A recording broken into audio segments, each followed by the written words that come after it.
Hello all, welcome to SAP Product Costing. Today we are going to look into a very important topic called material ledger.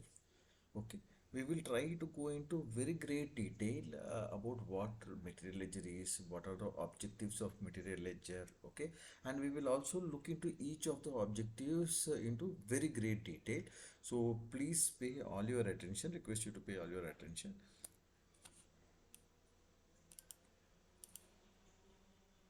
Okay. So let's see. What is a ledger? A ledger is a record of transactions pertaining to a specific financial item category. Okay. One, the first part of it says it's a record of all transactions. Okay. And it has to represent certain financial item category. A balance sheet provides the summary balances of each item category and it does not provide you breakup. For example, okay, let's say what is the total outstanding receivables on a given particular date. The balance sheet will tell you that your outstanding collections due are let's say 150 crores. Okay, but does it tell you which of the customers how to pay you for which invoices? Definitely not. So a balance sheet which is derived from a general ledger accounting does not provide you greater details of that specific subsidiary aspect. For that we have something called the subsidiary ledger. You go into the accounts receivable ledger where you get greater details. For example, the list of customers on what are the invoices that you have charged against them, how much have they paid against these invoices, how much are still due, and how long is it due, so how long are your debtors due. All these details are provided by the subsidiary ledger. So the accounts receivable subsidiary ledger provides greater details about accounts receivable. Similarly, we go into accounts payable. If you go to accounts payable, the balance sheet tells you how much you are due to your creditors or on account of trade payables, right? But it doesn't tell you which of the invoices you have already paid, or how many you have partially paid, which of the vendors you have not paid for a long time. All those details are held in greater detail in the accounts payable ledger, right? So similarly, we have something called material ledger. So just like the sub ledgers we have for assets, right? For assets we have, how many different assets you have. The balance sheet only tells you, by block what is your, book value of assets and what is your accumulated depreciation. Thereby you get the net book value of assets, right? But it doesn't tell you how many different machineries you are holding, how many different computers or laptops you are holding by each department, which department, by location, etc. Each of these assets, how much has it been depreciated, by what method. All those details are held in the asset master, asset subsidiary ledger, right? Now let's look into what is material ledger. A material ledger is a record of all transactions pertaining to materials, and it helps to valuate inventory in multiple currencies and in multiple valuation approach. See, the first part is common to any ERP, right? A material ledger it provides you greater details of all transactions pertaining to materials and helps to valuate inventory, right? Now the second aspect of in multiple currencies and in multiple valuations, this is something we are reading in context with S4 HANA. So in S4 HANA we now have improvised functionalities whereby you can valuate your materials in up to three different currencies and also multiple valuation approaches. Now we are going to look into the next few slides about both of these aspects as well. So ML has specifically, I would say, three objectives. Okay, enable actual costing, which is objective one. Okay, what is actual costing? I'm going to explain in the next slide. Okay, then parallel currencies, then we are having parallel valuation. So there are three things here. Okay, now let's look into, no, parallel currencies and parallel valuation both are not same. Okay, remember, both are not same, but we will explain what each of these is. Okay, now let us look at what happens in actual costing. Yeah, in actual costing, let's say at the beginning of the month, let's say we take a standard cost estimate. We call it preliminary cost estimate of our materials, right? We at this point of time we only have an estimate which may be based on your past performance, right? Internal calculations and heuristics, etc. We only have an estimate. We neither have details of actual consumption nor we have actual information on actual prices. We don't have, because the production itself has not started. We start with some estimate saying that to produce a particular semi-finished good, right, it is going to cost me x dollars or x amount, right? Now this standard cost estimate you can set it for in the beginning of the year, and you can continue the same, for the rest of the year, and yearly once also you can change it, or you can revise your standard cost estimate every month once you have the information about actuals. Fair enough. That's a different aspect. We'll look into it when we discuss about actual costing, right? But standard cost estimate at this point of time, all that we try to understand is it's an estimate, ballpark number. We are saying that this is what it is going to produce, means the number of materials, subcomponents, right, that goes into producing the semi-finished good or finished good, or the number of activities, hours of activities, labor hours, machine hours, power, fuel, etc., etc., the subcomponents of it. So we start with a segment, standard cost estimate. During the month, now this is something I really request you to understand. During the month, what information do you have? Okay, you have information only about the actual consumption. Let's say you have a production cycle which is daily, right? Now here at the end of the day, you know how many machine hours you have expended, how many labor hours you have expended, right? How much of power you have consumed, how much of fuel you have consumed, and various other charges. You have the information at the end of the day only about the consumption. This is what we call the consumption, and we can also call it quantities, right? Activity quantities, etc., right? During the month. So is there a mechanism how I can know what it costed me? So I cost standard cost estimate give me planned consumption, planned rate. Simultaneous costing will give you planned rate, because I do not have information about actual rate during the month, right? But I will have information about actual quantity or actual consumption. So simultaneous costing is all about planned rate multiplied by actual consumption or actual quantity. Remember this one. So S4 HANA provides you this feature that as you produce, you also get to know the cost of each semi-finished good that you have produced in this particular cycle. For example, let's say on day 3, when you produced 1000 units of some SFG or FG, it costed you $8 per unit. But on after let's say after 5 days, it costed you only 7.5.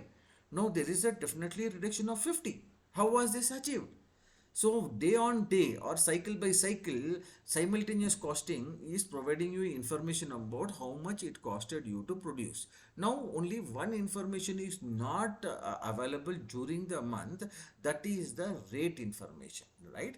Now the rate information, how much it costed you per hour of labor, how much it costed you to operate your machines for every single hour, how much it costed you for the power or the fuel, I mean energy, fuel, water, etc., that gets consumed.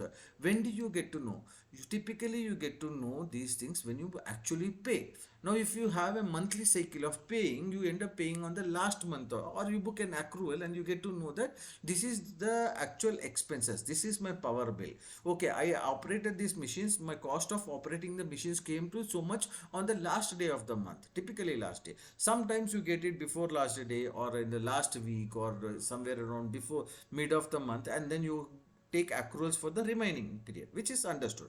But in general, what we are talking about is during the end of the month, you have greater information about the actual expenses incurred by various activities, right? So that is where you are getting actual consumption into actual rate. You derive this actual rate in S4 HANA using a method called actual price rate calculation.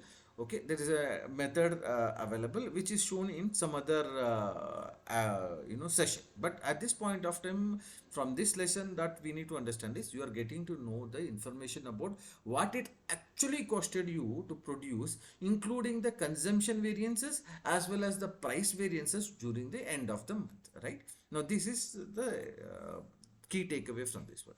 Now what do we do with the variance, right? Now what do we do? We started with a standard cost estimate, okay, and we even received goods from production at the standard cost estimate rate, whereas my actual costing is coming only at the end of the month. Simultaneous costing is happening along with the production. So you have variance at two levels.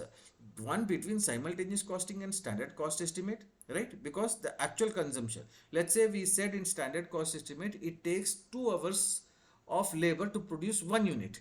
But whereas in actual production, you get to know that you have spent 2.5 hours. So for the half an hour, what is the rate? Right? Rate of labor, that is the variance.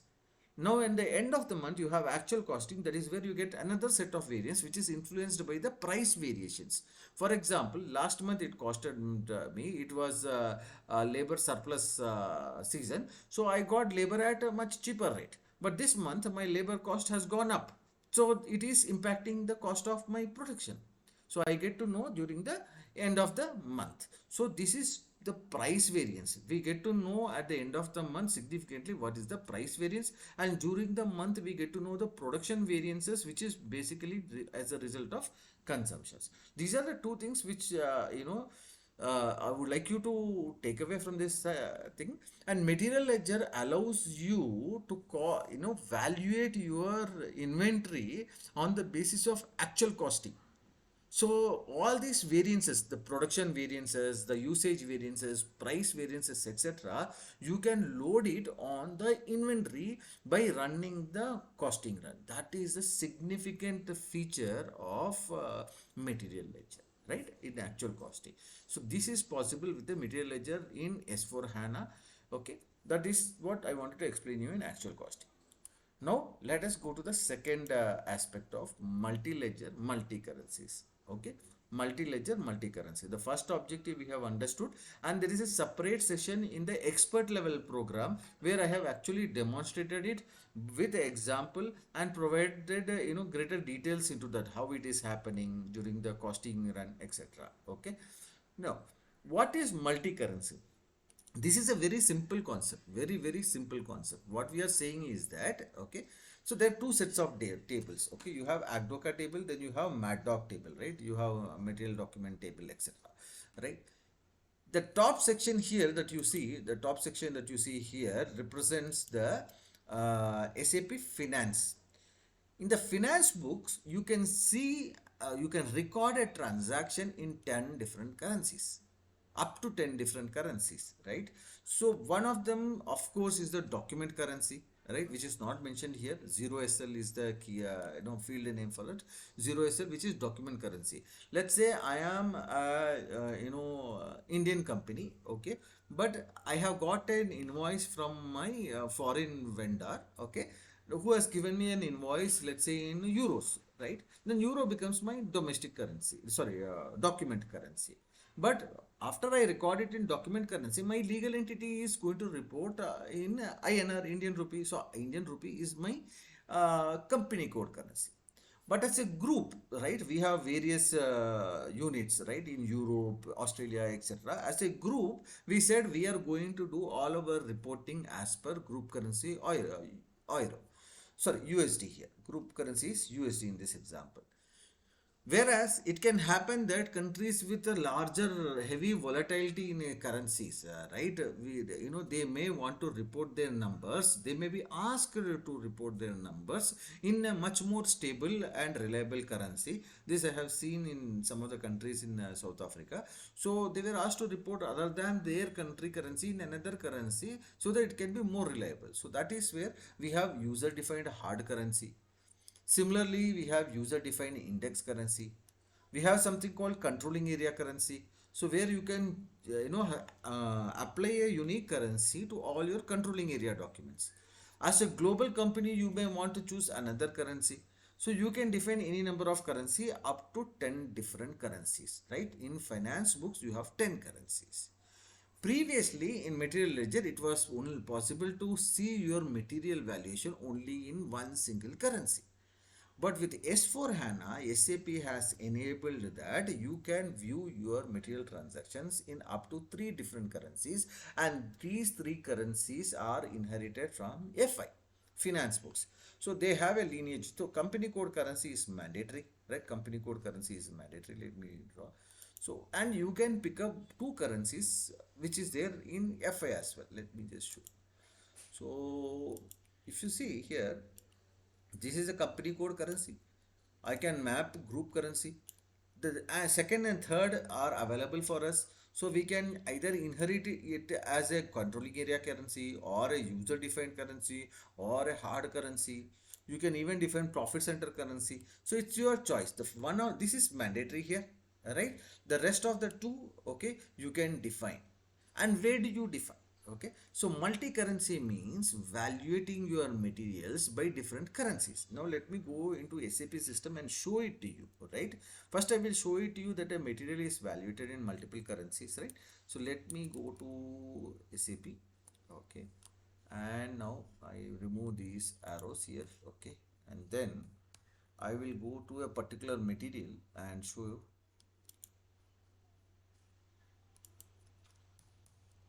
MM03 is a transaction for viewing the material. Let me go to the material we created BB10, right? BB10. Let me go to RM001. I'm showing a raw material price. Okay. Say okay. Enter the plant, right? And now you see. Can you see here what you are getting? So you are getting the materials standard price, okay, which is 400 in Indian currency. Then you are getting it as per global currency. The global currency is USD. Okay, where is global currency defined? Global currency is always defined at the client level. Any legal entities which are created in a legal entity will inherit this common group currency. So let me show you. SCC4 is the transaction. So SCC4 is the transaction to check the client related information. 100 is the client I am in. Double click on client. See, this is the currency here. The group currency is USD. The group currency is USD. Okay. So now, then I have something called hard currency. Hard currency and index currencies are tied up with the respective countries. So there is a different transaction code called OY01. So I'll open another screen and I will show it you. OY01. The first O is to open a new session and the rest of OY01 is a T code. Okay.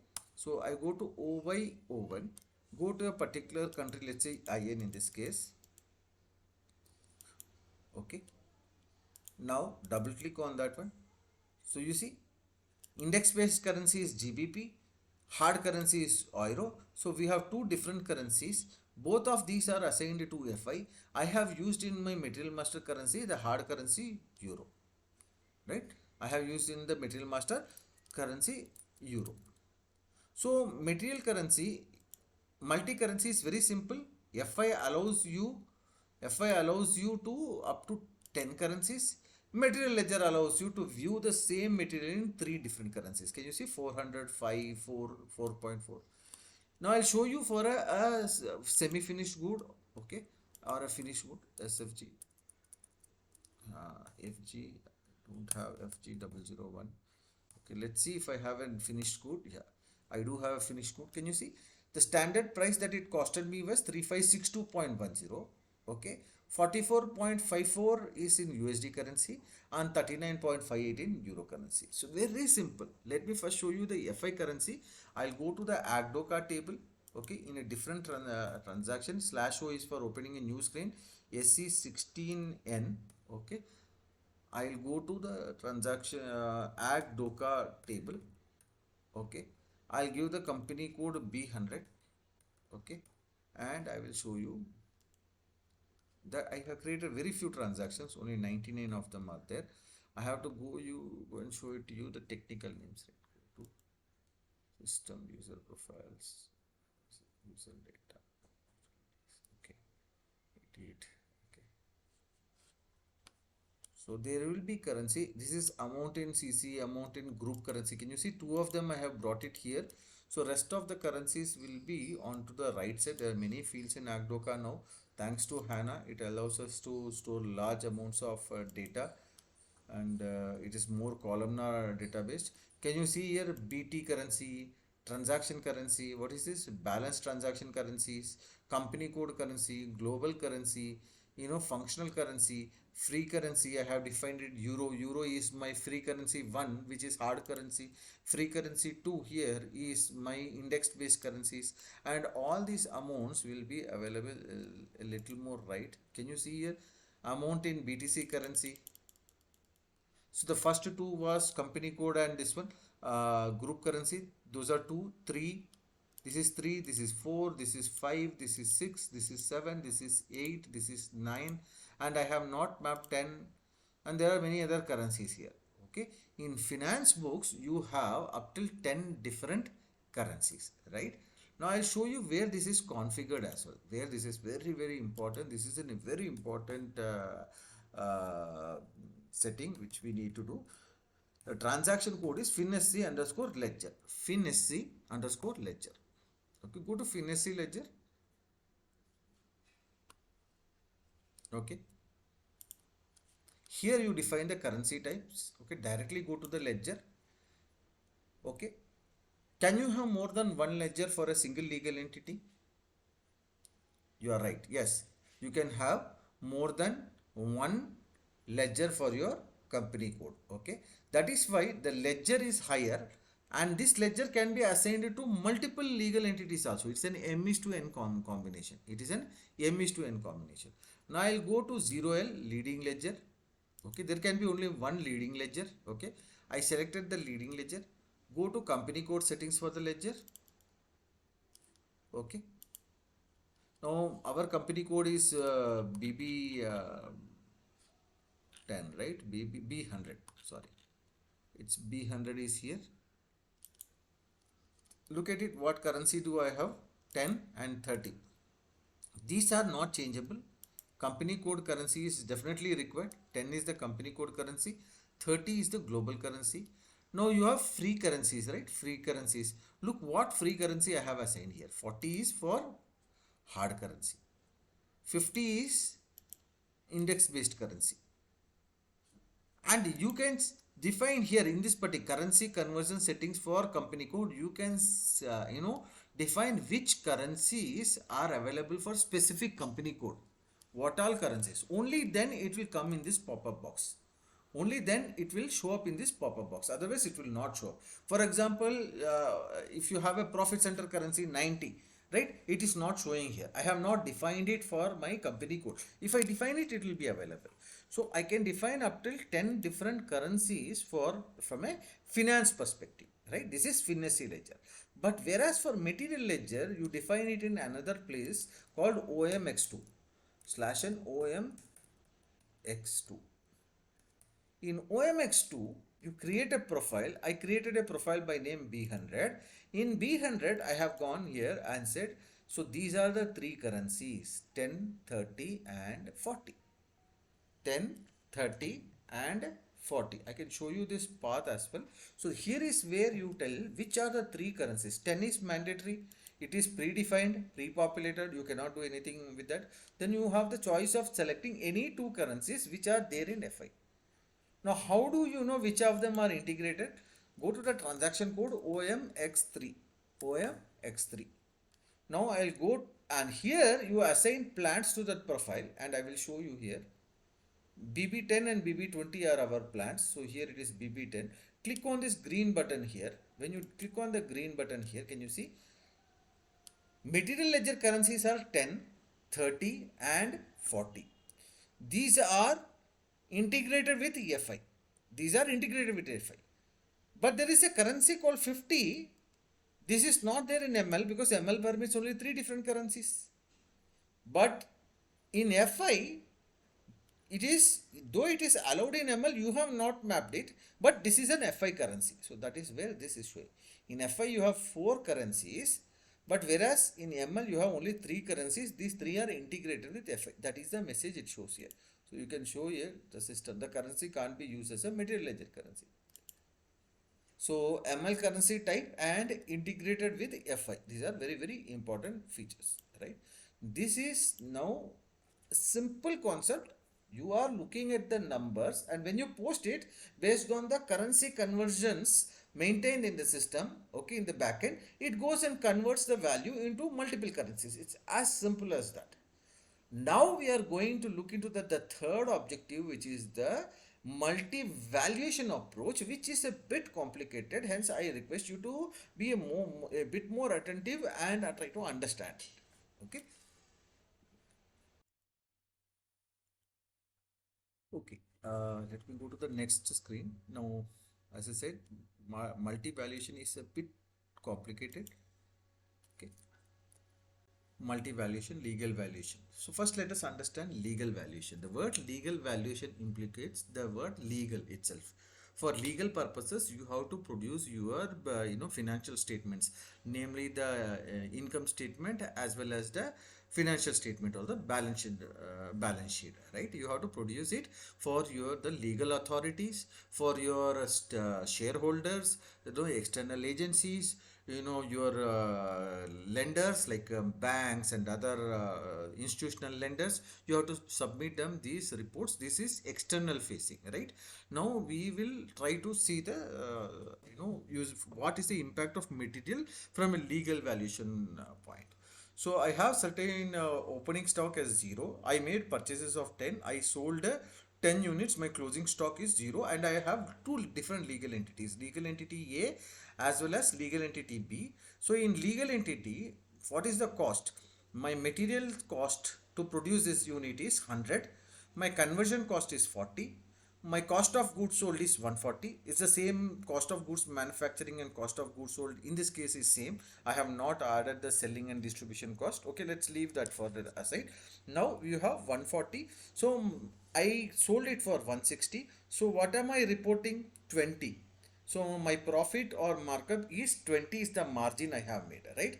So if I sell 10 units, what is my profit? 200. Now this is the report. Okay, you sell it, right?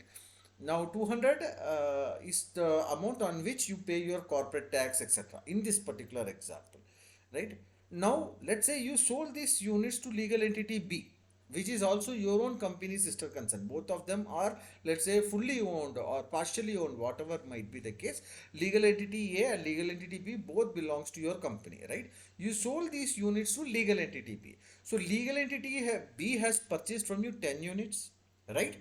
They sold 5 units, and then the stock closing stock with them is 5 units. So legal entity B's closing stock is 5 units. Now at what price will they buy? Obviously they will buy at 160, right? So you have 160. Now what they did is they appreciated the product. Maybe they have done some packing or whatever other aspects it is. They apply some conversion cost, so it become 160 plus 20 180, and so the total cost is 180. Okay, now look at the revenue. They sold it for 250.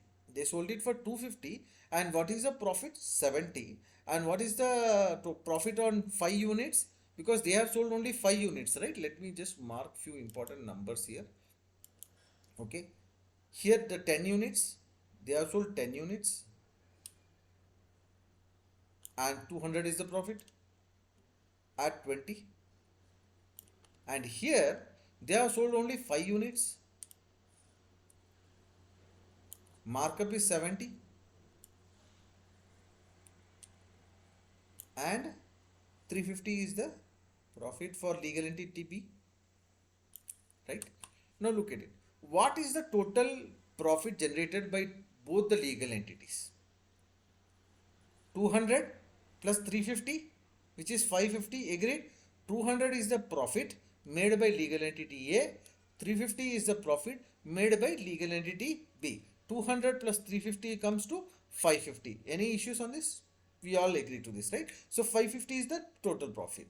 Now, if you look at it, legal entity A and legal entity B both are two different legal entities. But from a company's perspective, from the group's perspective, both of these are part of the same organization from a group point of it.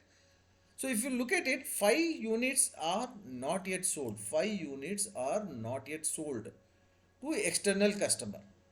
However, the legal entity A has recognized 20 into this 5, which comes to 100, which is not sold to external agency. Which is not sold to external agency. This particular one here. Okay, so this particular one here, can I erase it? Is there an eraser? Yeah, here. Okay.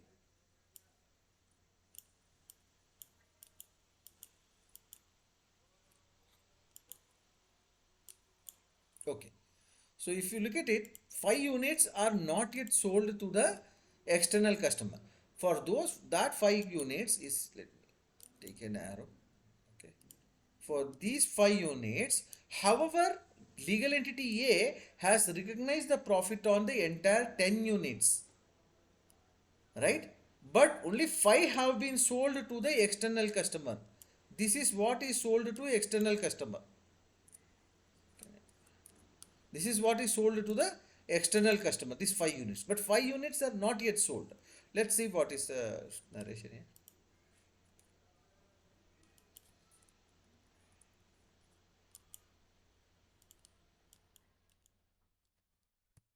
Okay. Now look at it what it says. Legal entity A and legal entity B both belongs to the same group. Legal entity A sells to B 10 units which with rupees 20 markup and makes a profit of 200. The legal authorities are concerned only with this 200. It is not bothered about the 5 units which is still not sold from a group perspective to an external customers. It's an arm's length transaction, and for all external reporting purposes this 200 is considered, right, from an external reporting perspective. Legal entity B sells to end customer only 5 units with 70 as markup and thereby makes a profit of 350. This is fine, right? But there is this 5 units profit which is recognized in the books of legal entity A. For the internal group reporting perspective, this 100 is not profit. This 100 is not profit because we have not sold to an external customer, right? Let's see. Okay. What is the total profit? As I earlier said, 200 plus 350 is 550. That is the total profit. Okay. Whereas what is the total profit as per group? From a group perspective, we can only recognize 100 as the profit. 100 as the profit for legal entity A, because for the remaining 5 units it is not yet sold to an external customer, right? So 100 on the 5 units of legal entity A and 350 on the 5 units sold at 70 markup. So total profit is 450 as per group perspective, right? Legal entity perspective 550. Now how do I get these two different numbers? I need to see a profit by legal entity. I need to see a profit by group perspective. Now, from your general ledger, the leading ledger that you have, it is tied to your legal entity and it has to show this 550 as the profit. But the group needs to see the real profit made out of business it made with the external customers. Now, if legal entity A sells to B and B sells back to A sells back to B, it's not profit, right? It's not real profit. You are selling between two legal entities of your own group, and there's no profit, real profit in that. So, how do I have a valuation of this material? The material has to be valuated. Now, look at the value of the material also. The value of the material is 160 here in legal entity B, but that includes a markup of 20. But whereas it should be only 140 from a group perspective, because 160 is loaded with 20 markup. So the cost should be 140 in the legal entity books. That is where the material ledger has a powerful tool called parallel valuation. You can valuate the same inventory as per legal valuation and as well as group valuation. I will show that to you in the next screen. Let me go to the next screen. Here you see legal entity A and legal entity A has two sets of books. One is legal valuation, the other one is group valuation. Okay, let me remove all the this thing here. Okay, all the drawings. Now look at it. Legal entity A, the opening stock is 0, purchases are 10, sold is 10, and closing stock is 0, right? As per group valuation also 0, 10 are sold, 10 are purchased and 10 are sold, whatever is done here. And then purchase or production, just think that it is purchased or internally produced. But now look at it from a legal perspective. From a legal perspective, let me take an yellow marker. So from a legal perspective, 160 is the value of inventory at which legal entity B has purchased. But if you look at it from a group perspective, to eliminate is 20. What do we see here from a group perspective? It has purchased at 140. So there you, I'll show you another. From a group perspective, the valuation of inventory is 140. It is 140. Because group will try to eliminate this particular internal markup. It will treat this markup. For them, group, this legal entity A and legal entity B, right, are not two different sets. From a group perspective, it is one and the same, right? Which is why it will evaluate this inventory as 140. And then the conversion cost of 20, and then you have 160. You sell it at 250. The group makes a profit of 90 per unit, and that 90 into 5 units which is sold in the entire market, you get 450 here. You get 450 here, right? From a legal entity perspective, you have 200 plus 350, which is 550, which is 550 legal entity profit, 550.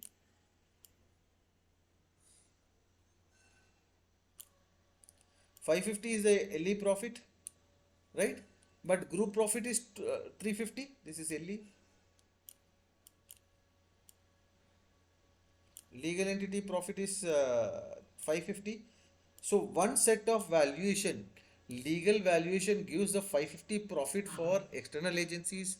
The group valuation eliminates the internal profit, okay, and gives you the profit as per the group perspective. As per the group, it bought the materials at 100.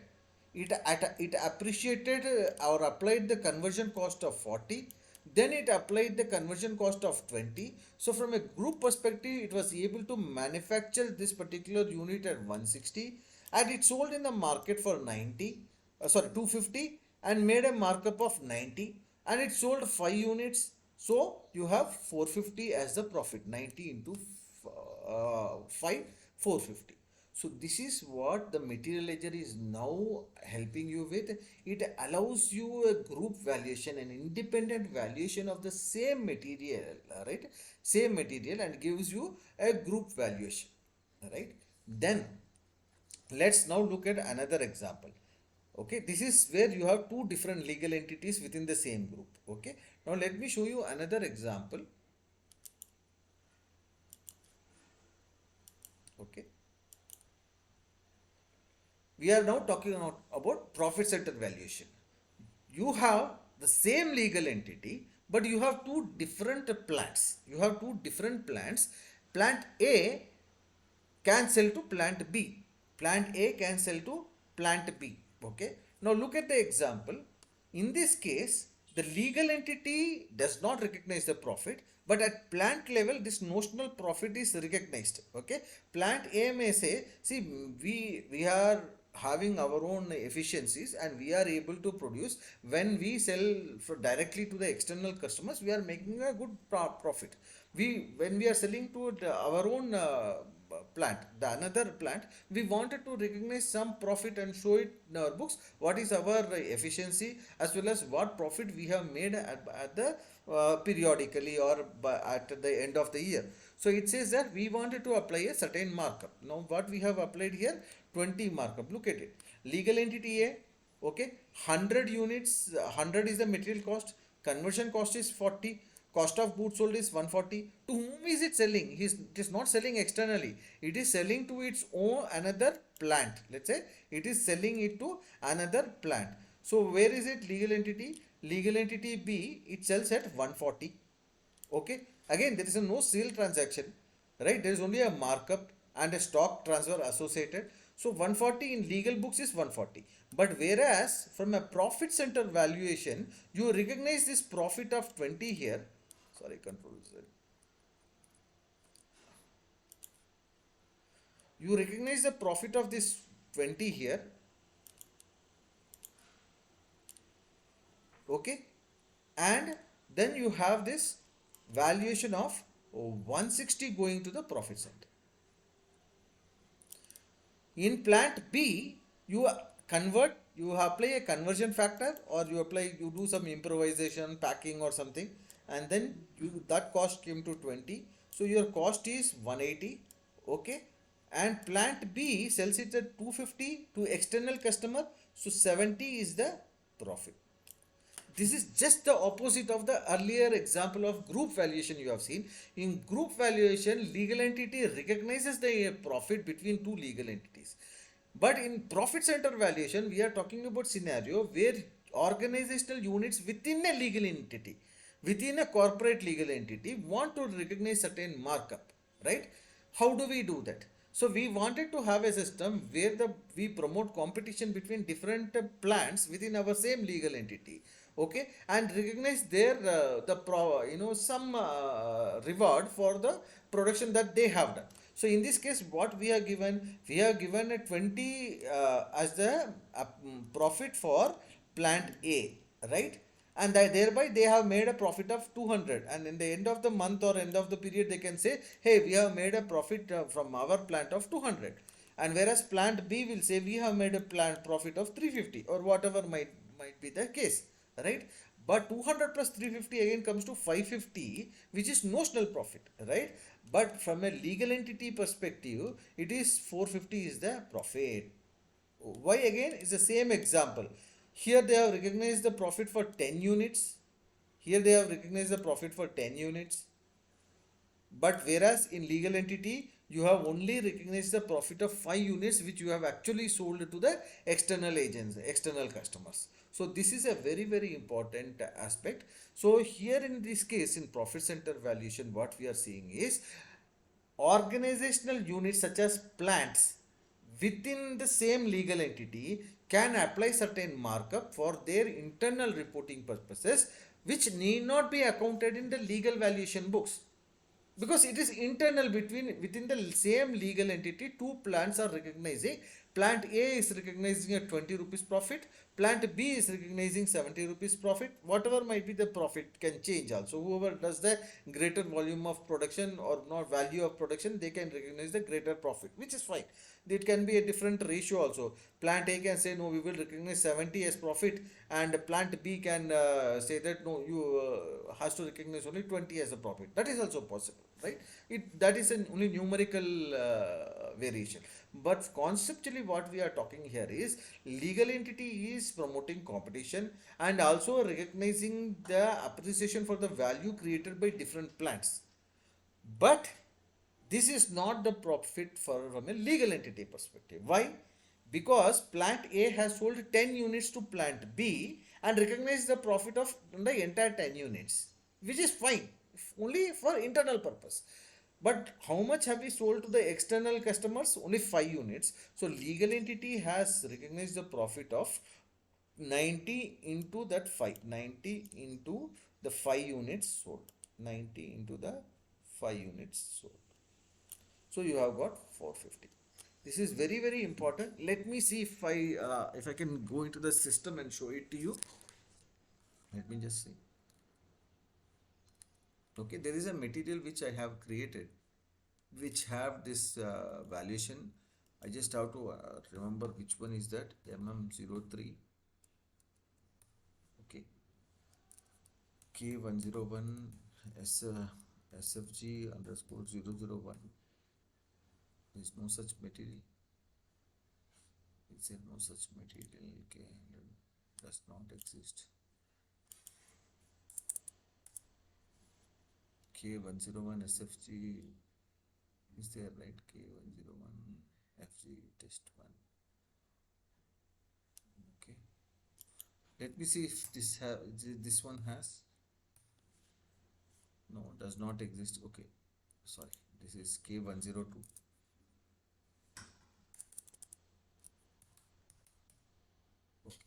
Now, this part of the material ledger, how to do parallel valuation, etc., will be explained in the expert level program. Okay, so you have here. Now you look at it here. Can you see the valuation view? Here the valuation view says this is for legal. Okay, this is for legal. This is group. This is profit center valuation. In group, the value could be different. There could be a markup within the 66.76, right? In profit center, it could be, see, you see the value is same, but maybe there is a markup which is there in group profit center, whereas that markup is not applied for group. Both are possible. So it depending upon the material movement, you see the markup can be applied, and the same material can be evaluated in three different approaches. That is what is the key takeaway from this particular topic. So I request you to please spend a little more time in understanding. If required, go back through the recording once again. Okay, it's very important that you understand this particular topic. Okay, parallel multi-currency as well as multi-valuation.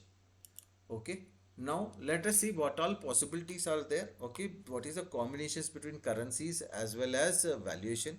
Okay, we have multiple currencies, right? Hard currency, etc. So you can choose which of them you wanted, but from a valuation perspective, you have only three different valuation.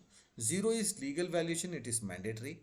One is group valuation, two is profit center valuation. In our example which I showed you, okay, I have used group currency as well as uh, what was the other profit center currency I had used. Here on the screen you see three different currencies which I have used. One is controlling area currency, the other is group currency. Now look at the valuation, how it is: legal valuation, group valuation, profit center valuation. Legal valuation, 10 company code currency, and it is legal valuation. But look at 31. 31, 3 indicates group currency. 3 is group currency, and here 1 is group valuation. So 31 indicates group currency with group valuation, and 32 indicates group currency with profit center valuation. I can have something like, let me just change this and show it to you, or I'll create a new screen. Okay, and I can do a change here. Instead of 32, I can say I want to have 12. Instead of 32, I want to have 12. In which case, what does it happen? It will not be group currency, it will be company code currency. Company code currency. It's possible, right? Company code currency with profit center valuation. I can choose a hard currency. Instead of controlling area currency, I can say I wanted to choose hard currency.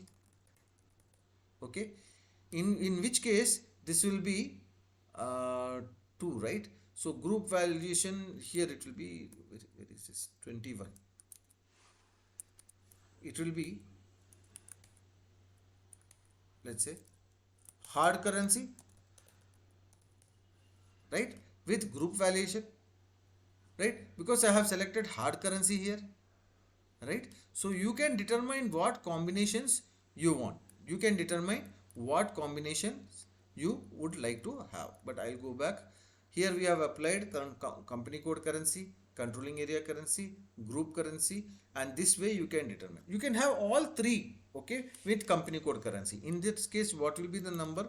This will be 11, this will be 12, and all of these will be, this is company code currency with legal valuation, right? Then this will be company code currency with, this will be company code currency but for group valuation, right? But for group valuation, this will be company code currency for profit center valuation. This is also one combination. It's up to you to what you wanted to choose. It is up to you what you wanted to choose. With this, I complete the material ledger concept. I request you to visit this page again if required. Okay, okay, go back through the recording, understand this concept very properly. This is very important because many companies during implementations now they are asking for this particular approach. Okay, so in the expert level training, I have covered this topic, how to configure your books to have multiple valuations. Right, let me just go there. Okay, as I told you in the very beginning also, that our course is divided into two different structures. One is for foundational. This will make you proficient in the entire aspects of simultaneous costing and what you call product costing, etc. Then there is an expert level program. Okay, the expert level program is a graduation from the foundational. All these settings that you see here are required for expert level program also. So expert level program, you still need the foundational and other aspects. So that's how it is covered. Okay. So thank you very much for your time. Please practice. Okay. Please practice all these topics, study in depth. Thank you very much. Have a great day.